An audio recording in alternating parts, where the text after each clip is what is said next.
కృపయ ప్రేమాకనుగా బట్టి తన దగ్గరలో జ్ఞాపకం చేసుకొని ఈ దినమంతి మన కాపాడి మన పని పట్లను మేము ఈ పని పట్ల దేవుడు తోడే ఉండి కనుకరించి మీరు రాకపోతే ఉండి మీరు చేస్తున్న ఉద్యోగ రీతిలో తోడండి, ఆయా విషయాలు రాకపోకలతో ఉండి జీవనోధి వాహనంలో నడుపుకున్న వారికి తోడే ఉండి అదేవిధంగా తన పనిలో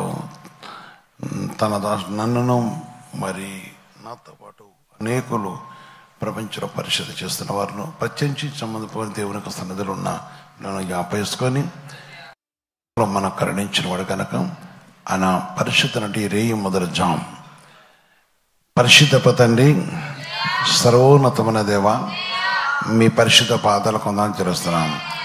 మీరు పరిశుద్ధులు పరిశుద్ధులు పరిశుద్ధులు. మీ కృప ప్రేమ కనుకను బట్టి నీ పరిశుద్ధ నామంలో మీరు జ్ఞాపకం చేసుకొని మీ దయగలుస్తున్న మీరు కరుణించి నీ కటాక్షం దయచేసి నువ్వు సర్వోన్నతమైన దేవుడు గనక నీ నామాన్ని బట్టి ప్రభుత్వం మీరు కనుకరిస్తూ ఈ కుటుంబ ప్రార్థనలు ప్రభువు నన్ను మమ్మల్ని చూస్తున్న దేవుడు గనక ఏ బిడ్డలైతే ఆశతో వచ్చిన వారందరినీ సాధనపరచుకొని దయతో కరుణించి కటాక్షణని యేసుక్రీస్తు మనం ప్రార్థించి వస్తున్నాం తండ్రి. ఆమేన్ ఆమేన్ ఆమేన్. ప్రభునిష్కృత వర్షక మహిమ కలగాక. ప్రియమైన సహోదరి సోదర, దేవుడు తన మహాకృపను బట్టి మన ప్రేమించి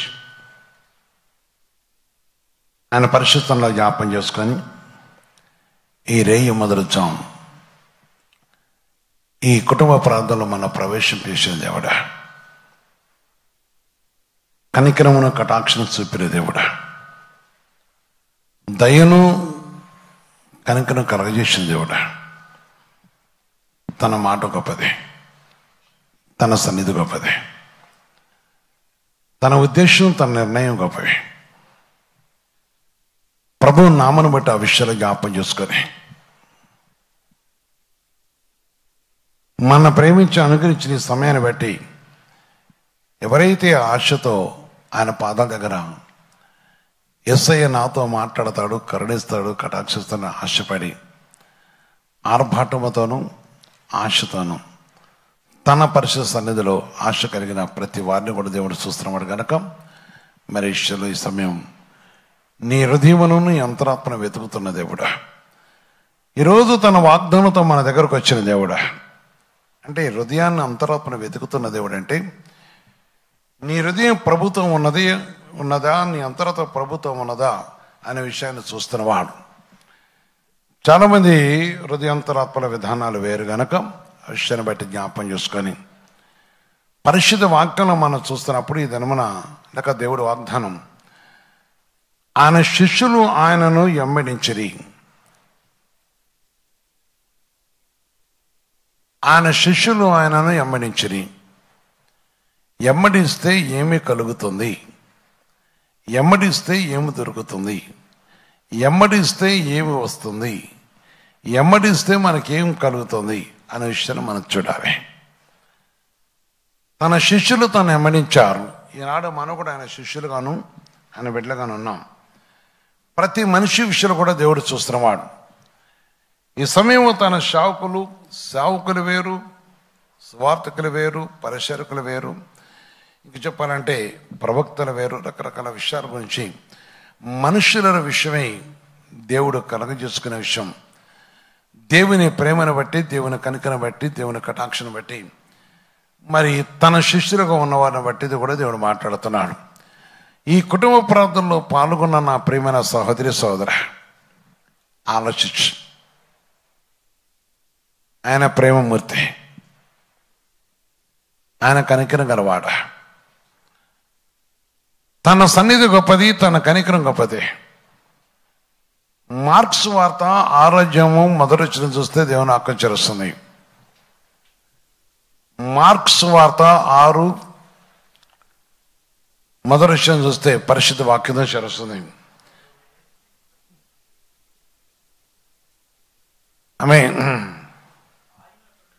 ఆయన అక్కడ నుండి బయలుదేరి స్వదేశములకు రాగా ఆయన శిష్యులు ఆయన ఎమ్మడిచ్చిరి. ఇది మన అంశం. ఆయన అక్కడి నుండి బయలుదేరి స్వదేశమునకు రాగా ఆయన శిష్యులు ఆయనను వెంబడించిరి. శిష్యులు వెంబడించినప్పుడు ఏం జరిగింది? ఆయన వెంబడించే వారి పరిస్థితి ఏ విధంగా ఉన్నది? వారికి ఏమి మేలు కలుగుతుంది? వారికి ఏ విషయంలో విడుదల కలుగుతుంది? వారికి ఏ విషయంలో ఆదరణ దొరుకుతుంది? వారికి ఏ విషయంలో దేవుడు వారిని ఆదరించి కరుణించేవాడు? వాక్యం చదువుతుంది ఆయన పరిస్థితి ఒక నామను బట్టి. అందుకొరకే నాడు నేడు ఏకరీతికున్న దేవుడు చెప్తున్న మాట, తను వెంబడించే వరకు జరిగే మేలు ఏంటంటే ఏదనగా అనేక మేలు ఉన్నాయి. కీర్తన గ్రంథము 23:5 చూస్తే వాక్యం చరుస్తున్నాయి. కీర్తన 23:5 చూస్తున్నప్పుడు, నా శత్రువు ఎదుట నీవు నాకు భోజనం సిద్ధపరచుదువు. ఆయన వెంబడించే వారు దొరికే ప్రతిఫలం, ఆయన వెంబడించే వారు దొరికే ప్రతిఫలం. నా శత్రువు ఎదుట నీవు నాకు భోజనం సిద్ధపరచుదువు, నూనెతో నా తల అంటే ఉన్నావు.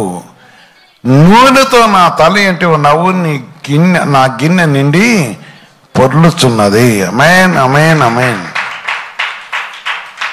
శత్రువు ఎదుట భోజనం సిద్ధపరిచేవాడు, నూనెతో తల అంటేవాడు, అభిషేకించేవాడు, శత్రుల మధ్య మనల్ని తన పరిశుద్ధం అంటే కరుణించి తలవెత్తేవాడు. అందుకని శిష్యులు, ఆయన వెంబడించే శిష్యులు, ఆయన వెంబడిస్తున్న వారు, యేసయ్యను వెంబడించే ప్రతివారు, యేసయ్య మాట కొరకు ఎదుర్చే ప్రతివారు, యేసయ్య నామములో అడుగుతున్న ప్రతి వారికి ఆయన చేసే గొప్ప గొప్ప కార్యాలు,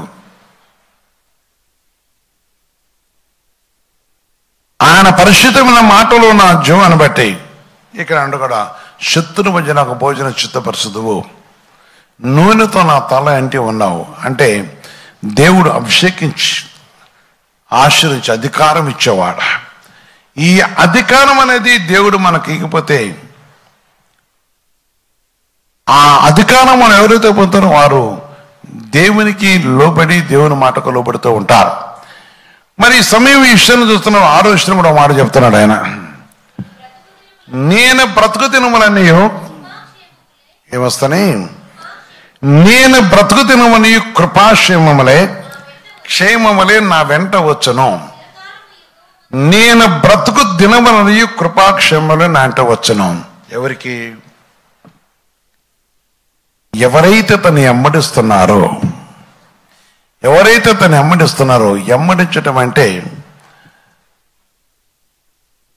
నెలకోసారి ఉపాసన ప్రార్థన చేయటం, లేకపోతే కంఠపార్థన చేయటం, ఇంకా కొన్ని చేస్తాం. అన్నీ మంచియే, కానీ బ్రతుకులో మార్పు కావాలి, క్రియలు మారాలి, గుణం మారాలి, ప్రవర్తన మారాలి, అపవిత్రత తొలగిపోవాలి.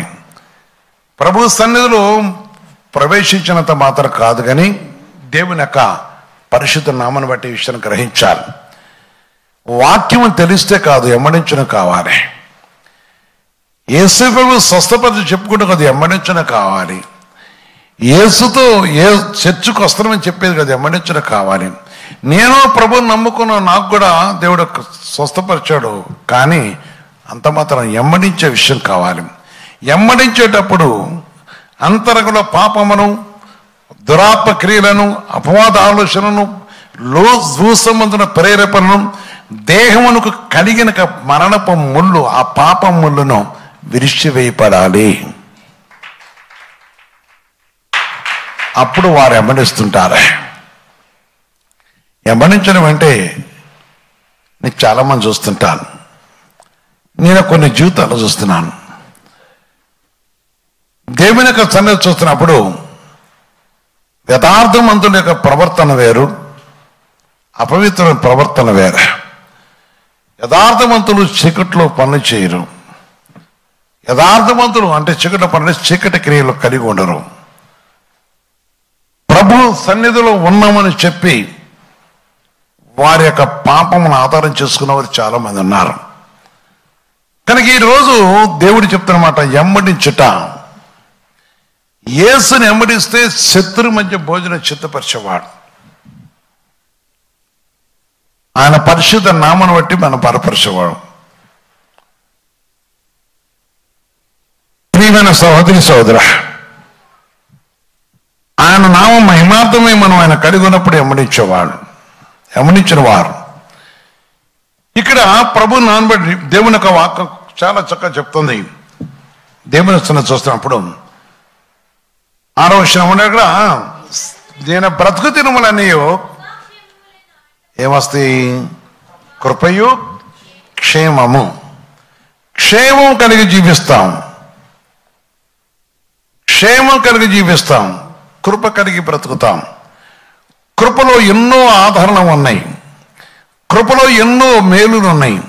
ఆయన కృపతో బ్రతుకుతాం, ఆయన కృపతో మేలు పొందుతాం, ఆయన కృపతో రక్షణ ఉంటాం, ఆయన కృపతో నీ కుమారులు రక్షణ పడతారు, ఆయన కృపతో నీకు ఉద్యోగం వస్తుంది, ఆయన కృపతో నీకు కనికరం కలుగుతుంది, ఆయన కృపతో గర్భం తెరవబడుతుంది, ఆయన కృపతో వివాహం జరుగుతుంది, ఆయన కృపతో వర్షం కురుస్తుంది, ఆయన కృపతో పంట పండుతుంది, ఆయన కృపతో పాపను చిరిపబడుతున్నావు, ఆయన కృపలో సోదరుని తప్పించబడుతున్నావు, ఆయన కృపలో దుష్టి నుంచి తప్పించబడుతున్నావు, ఆయన కృపలో నీతిహీనుల నుంచి తప్పించబడుతున్నావు, ఆయన కృప ద్వారా నీతి క్రియలను విడిచిపెడతాం. ఆయన కృప ద్వారా దేవుడు నీకు సర్వకార్యమని చేసేవాడు, బ్రతికిచ్చేవాడు.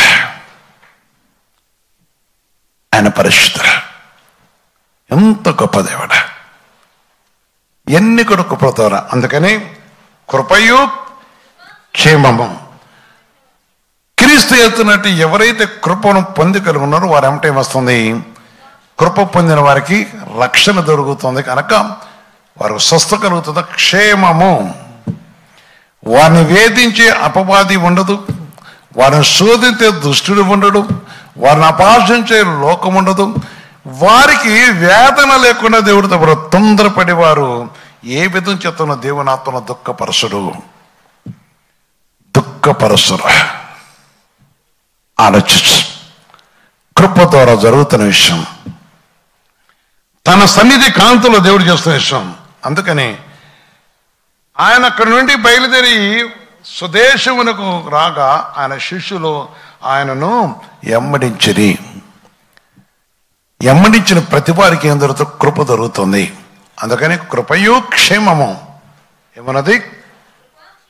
కృపాక్షేమము. క్షేమములు లెక్క క్షేమము అంటే నీకు ఆరోగ్యము, అంటే నీకు సమాధానము, అంటే నీకు శాంతి, అంటే నీ స్టడీలు వృద్ధి. అంటే ఈ విధంగా చూస్తుంటే మనిషికున్న కొరతలన్నీ తొలగిపోవటం వల్ల, వ్యాధులని తొలగిపోవటం వల్ల, బాధలని తొలగిపోవటం వల్ల, ఆర్థికం చెడిపింపటం వల్ల, ఆర్థిక శోధన చెడిపింపటం వల్ల, మరి ఆయా విషయాలు బట్టి, లోక సంబంధ క్రియ బట్టి అనేక తొందరపడే ప్రవర్తించే వారి యొక్క పరిస్థితి చూసినప్పుడు ఇదంతా కూడా కృప. ఆయా విషయాల నుంచి దేవుడు ఇడిపించి కనుకరించేవాడు. ఆయన సన్నిధి గొప్పది. అందుకని ప్రియమైన సహోదరి సోదర, తన కృపలో మనం దొరికే గొప్ప కార్యమును ఈరోజు ఆలోచించండి. ఇవన్నీ కూడా నీకు కలగజేస్తున్నాం. క్షేమము. ఎవరైనా మనకు ఎదురుగైతే క్షేమంగా ఉన్నారా అంటాం. అంటే ఏరియా అంటే ప్రాంతాన్ని బట్టి మాట్లాడుతుంటారు. అందరూ క్షేమంగా ఉన్నారా అంటారు, కొందరు క్షేమంగా ఉన్నావా అంటారు. అంటే దేవుని కృప ద్వారా మనకేం కలుగుతుంది? క్షేమమే ఎప్పుడు మన వెంట వస్తుంది. ఎవరైనా ఎమ్మడిస్తున్నారో, ఎవరైనా అనుసరిస్తారో, ఎవరైతే శిష్యులుగా మాత్రమే కొనసాగుతున్నారో వారు ఏమంటే ఏమొస్తుంది? క్షేమము. అందుకనే ఆలోచించిన పాపానికి త్రావు ఇవ్వడదు. కొందరు బహుగా తెగిస్తారు, భయంకరంగా తెగిస్తారు. వారు ఎన్నిసార్లు వాత వేయబడి వారు ఉంటారు. వాక్యం ఎంతన్నా వారి బ్రతుకులో మార్పు రాదు, వారి కిల్లో మార్పు రాదు. ఈ కుటుంబ ప్రాంతం పిల్లల మార్పు పొందాలి. ప్రేమతో దేవుడు నీతో మాట్లాడుతున్నమాట. దేవుని పరిశుద్ధ నామము ఘనమైన నామం గనక అది శక్తికరమైన నామము, మహిమకరమైన నామం. కృప ఆవరిస్తుంది, కృప ఆదుకుంటుంది, కృప లేవనెత్తుతుంది, కృప గాయం కట్టుతుంది, కృప నెమ్మది కలుగజేస్తుంది. అందుకే కృపతో చేసే ప్రతి కార్యం పరిశుద్ధాత్మదేవునికి వస్తున్న విషయం మనం గ్రహించినప్పుడు కృపాక్షేమలే నేంట వచ్చును. స్థిరకాలముని యెహోవా మందిరములో ఎక్కడ చేస్తారట? స్థిరకాలముని యెహోవా మందిరంలో నివాసం చేతను భక్తులు అన్నాడు. అందుకని ఈరోజు ఎంబడించిన వారు జరిగే విషయం, యేసయ్యను ఎవరైతే ఎంబడిస్తున్నారో వారికి కలుగుతున్న మేలు, యేసయ్యను ఎవరైతే ఎంబడిస్తున్నారో వారికి కలిగే గొప్ప ఔషధం పరిశుద్ధ పదవుడు దేవుడు అనుగ్రహించే విషయం. దేవుని మాట గొప్పది, దేవుని వాక్కు గొప్పది. ప్రియమైన సహోదరి సహోదర, లూకా సువార్త 10:19 చూస్తే వాక్యం చరుస్తుంది. దేవుని కృప ద్వారా మనిషికి దొరికే కార్యముల కోసం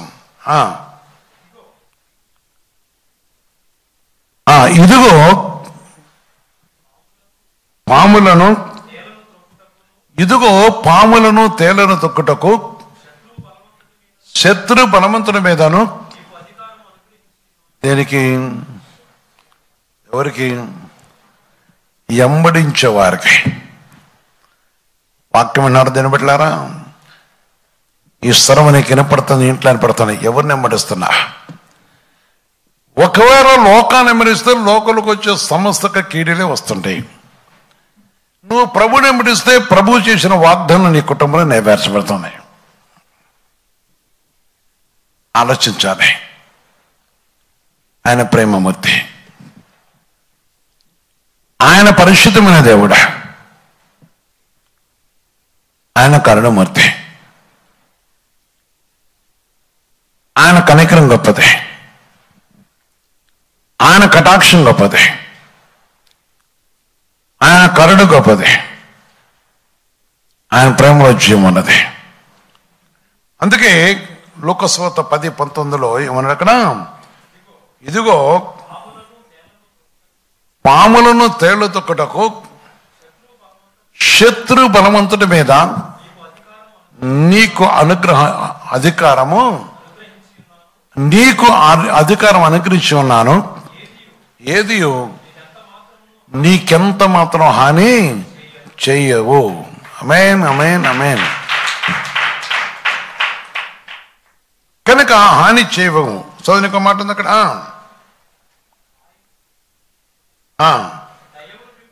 ఆయనను దయ్యములు మీకు లోబడుతున్నాయని సంతోషింపక మీ పేరులు పరలోకమందు రాయబడి ఉన్నవని సంతోషించునని యేసుక్రీస్తు పరిశుద్ధంగా మహిమ కలుగాక.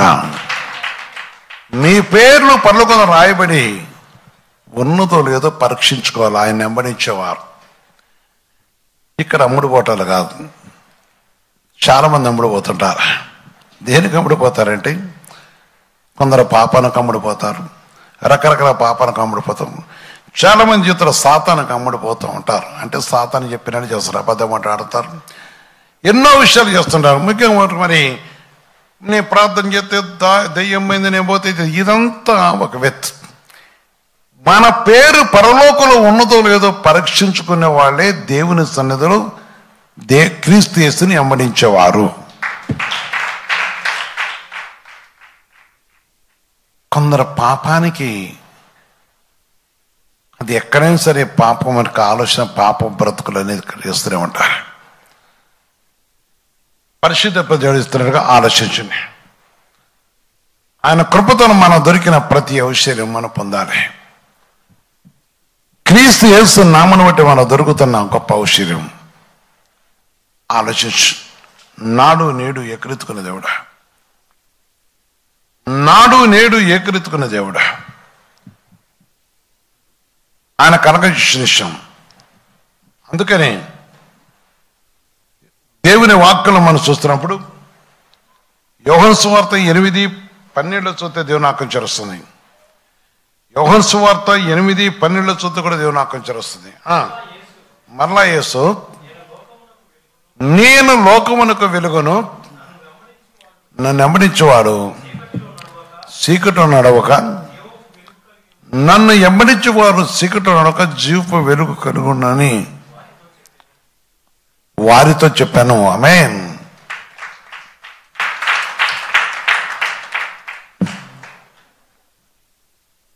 దేవుని కవిలారా, దేవుని ఆకాంక్ష వస్తుంది. మరియు మరలా యేసు, నేను లోకమునకు వెలుగును కనుక నన్ను వెంబడించేవాడు చీకటిలో నడవక జీవపు వెలుగు కలిగి ఉండనని. ఆమేన్. ఎవరైతే ప్రభుని వెంబడిస్తున్నారో, ఎవరైతే ప్రభుతో కలిసిస్తున్నారో, ఎవరైతే ప్రభు మాటకు లోబడుతున్నారో, ఎవరైతే ప్రభు మాటతో లక్ష్యిస్తున్నారో వారు ఆయన శిష్యులు గనక, వారెవరైతే ప్రభుని వెంబడిస్తున్నారో వారు చీకట్లో నడిచేవారు కారు. ఆమేన్.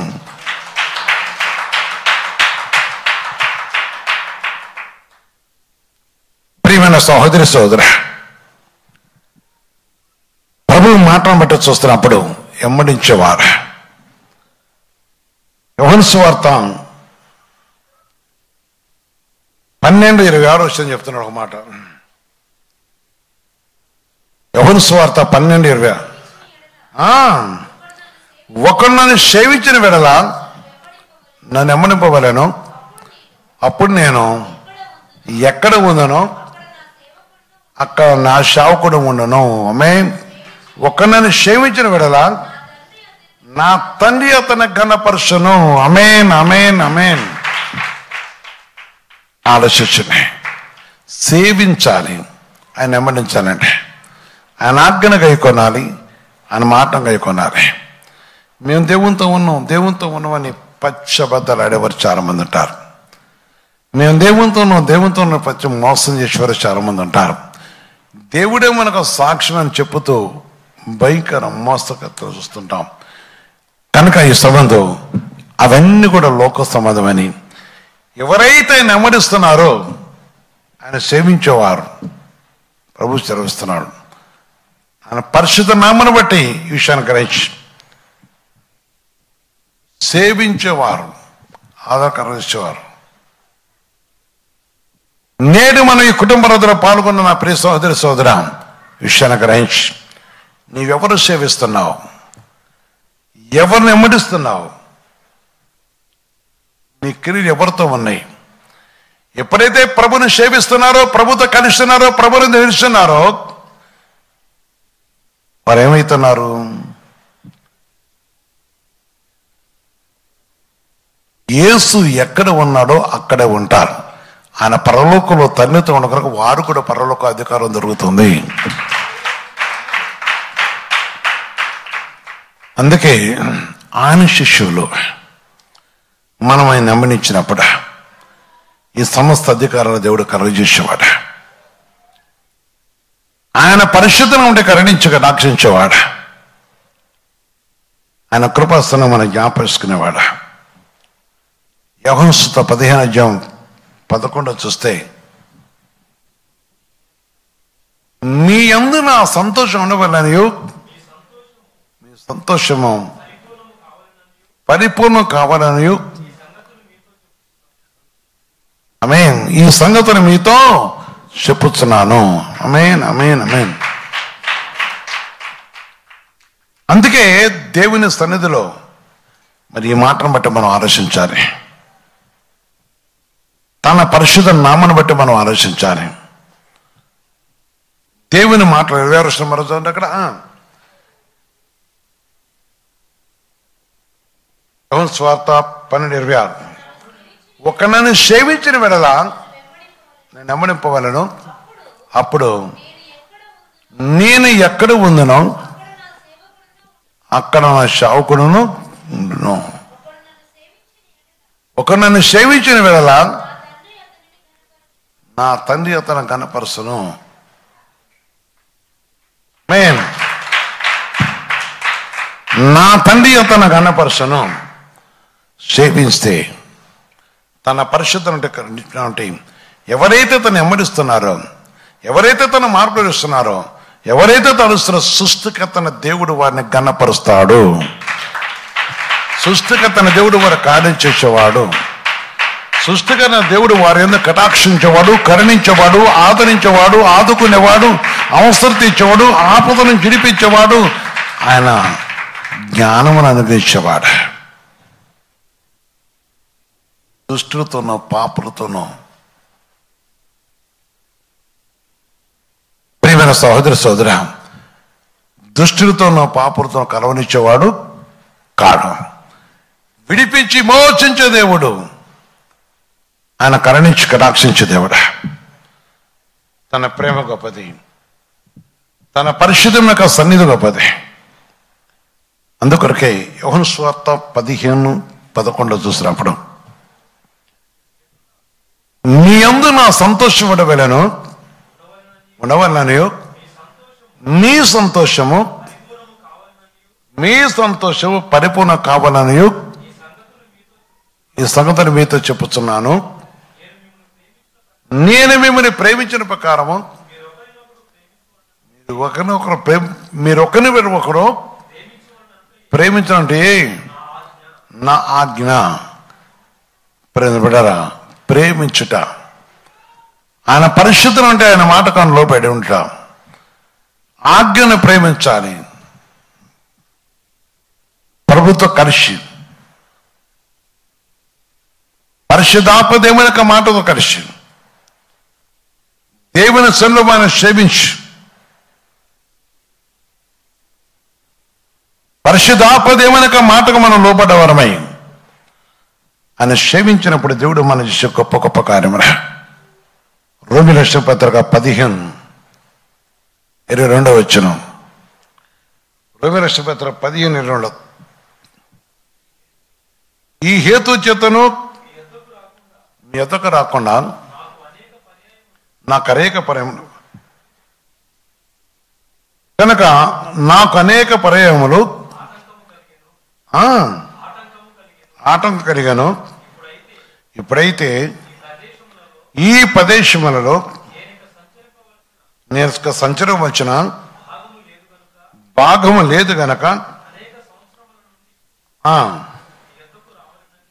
కనుక ప్రభు నామను బట్టి చూస్తున్నప్పుడు రోమీయుల పత్రిక 6:22 దేవుని యొక్క మాట చూస్తున్నప్పుడు, ఆయనను ఇప్పుడు పాపము నుండి విమోచింపబడి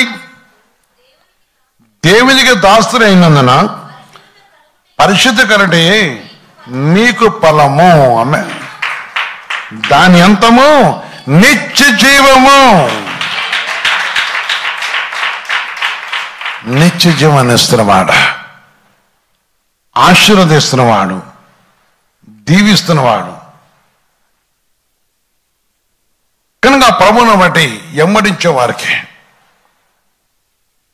ఆయన పరిశుద్ధంలో ఎవరైతే ఎమ్మడిస్తున్నారో, తన పరిశుద్ధ నామను బట్టి ఎవరైతే ఎమ్మడిస్తున్నారో, ఎమ్మడించే వారి కోసం చెప్తున్న ఒక మాట.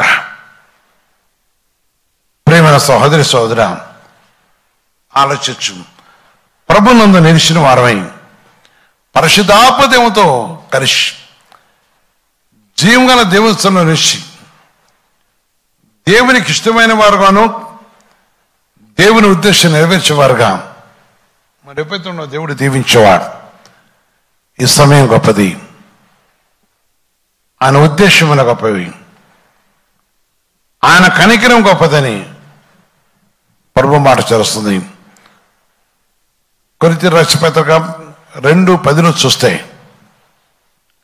కొరింథీయుల రాసిన పత్రిక 2:10 చూస్తే, మనకైతే దేవుడు వాటిని తన ఆత్మ వలన బయలుపరిచి ఉన్నాడు. ఆత్మ అన్నిటినీ దేవుని మర్మంలో కూడా పరిశోధించుచున్నాడు. ఆమేన్, ఆమేన్, ఆమేన్. అందుకే మనము ఆయన శిష్యులు అయినప్పుడు ఈ కృపలన్నీ మనకు వస్తున్నాయి. ఆయన శిష్యులుగా మనం ఎమ్మడించినప్పుడు దేవుడు మన కలగజేసే విషయం. మనం ఆయన ఎమ్మడిస్తున్నప్పుడు దేవుడు మన చదివిస్తున్న మాట. ఈ 1 కొరింథీ 2:10 చూస్తే చెప్తాను ఈ మాట. మనకైతే దేవుడు వాటిని తన ఆత్మ వలన బయలుపరిచి ఉన్నాడు. ఆత్మ అన్నిటినీ దేవుని మర్మములు కూడా పరిశోధిస్తున్నాడు. కనుక ప్రభు నాన్న బట్టి దేవుడు సెలవిచ్చే మాటను బట్టి ఈ విషయాన్ని మనం గ్రహించినప్పుడు హెబ్రీ పత్రిక 2:18 కూడా చెప్తారు ఒక మాట. హెబ్రీ పత్రిక 2:18 చూస్తే కూడా దేవుని ఆకాంక్షలు వస్తున్నాయి. దాని శోధింపబడి 2:18 తాను శోధింపబడి శ్రమ పొందిన గనక శోధింపబడి వారికి సహాయపడి ఉన్నాడు. ఆమేన్. అందుకని ఆయన ఎమ్మడించే ప్రతి వాడు కూడా ఆయన సహాయం చేసేవాడు. శోధింపబడుతూ వేదన చెందుతూ లోకమును కలిగి జీవించుతూ తన మాటను మరిచి తన వాక్కుపై ఆధారపడుతున్న వారు ఎవరైతే దేవునితో ఉన్నారో ఆయన శోధించి ఏం చేసిన ఆయన మరోసారి ఎక్కడక్కడ తను శోధింపబడి శ్రమ పొందిన కనుక శోధింపబడి వారికి సహాయం చేయగలవాడై ఉన్నాడు. ఏ శోధనలో ఉన్నావో, ఏ దుఃఖంలోనో, ఏ బాధలో ఉన్నావో ఎంబడిస్తే ఇవన్నీ నీకు ఇస్తున్నాడు. ఎమ్మడిస్తే శోధన చెరిపిస్తున్నాడు. ఎమ్మడిస్తే బాధ నుంచి తప్పిస్తున్నాడు. ఎమ్మడిస్తే మార్గం తెలియపరుస్తున్నాడు. ఎమ్మడిస్తే సత్యమును నిరూపిస్తున్నాడు. ఎమ్మడిస్తే అపవాది నుంచి తప్పిస్తున్నాడు. ఎమ్మడిస్తే దేవుడు నేను తప్పకుండా ఆశ్రయించి నిత్య జీవానికి నేను నిలబెట్టేవాడు.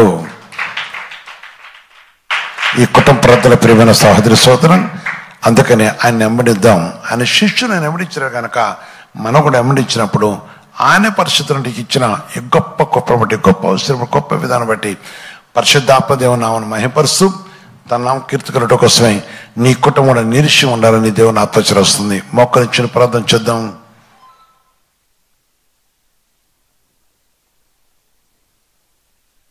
పరిశుద్ధ తండ్రి, సర్వోన్నతమైన దేవా, మీ పరిశుద్ధ పాదాలకు వందనాలు చెల్లిస్తున్నా.